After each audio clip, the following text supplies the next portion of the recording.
The unexpected competition, love after 60 meets youthful rivals. Harold Benson was 64, but he never acted his age.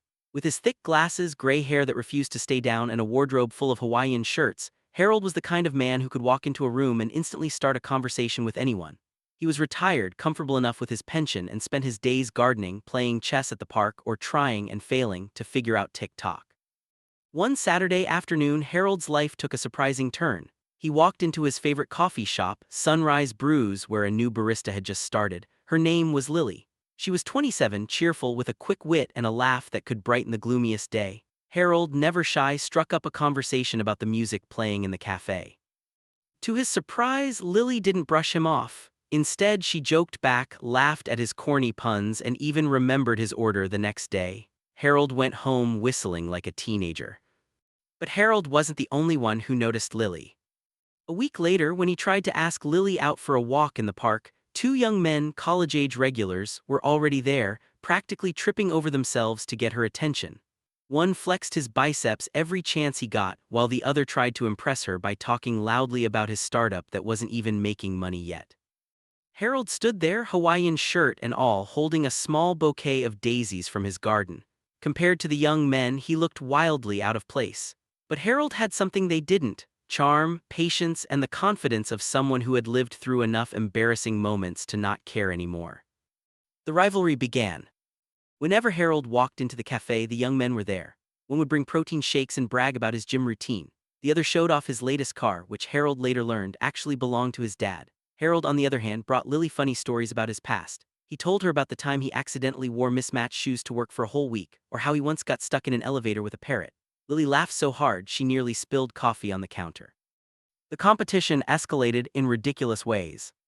At the park, one young man challenged Harold to a push-up contest. Harold agreed, surprising everyone. He made it to 8 before collapsing on the grass, wheezing and laughing. The crowd of onlookers clapped and Lily giggled, "Well, at least you tried." Another time, at a karaoke night, the young men each sang pop songs off-key to impress her.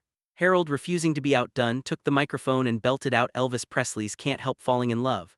His voice cracked halfway, but he leaned into the performance, even throwing in cheesy dance moves.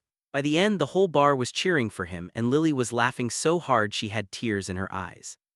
Despite the comedy of it all, Harold started to wonder, was he really just the butt of the joke? Could a woman like Lily ever take him seriously, especially when surrounded by men half his age? The answer came one evening when Harold found Lily sitting alone at the cafe after closing. She looked tired, her usual spark dimmed. Harold, concerned, asked if she was okay. She sighed, "Honestly, it's exhausting. Those guys treat me like I'm a prize to win. They don't really listen. But you just talk to me, you make me laugh, you don't try so hard." Harold chuckled, "That's because I'm too old to try hard. I just show up as me. What you see is what you get." Lily smiled, "And that's exactly why I like talking to you."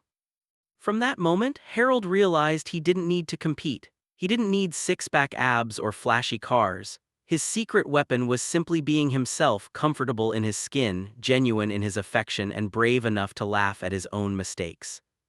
The young rivals eventually gave up. One got distracted by another girl at the gym, and the other disappeared after his startup collapsed.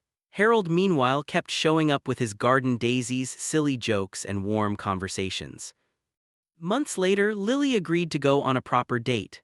Harold wore his least loud Hawaiian shirt, brought her a bouquet twice the size of the first, and even practiced his Elvis song again, just in case. As they walked together, Harold thought to himself, "Who would have guessed, at 64 I'm back in the game and winning too."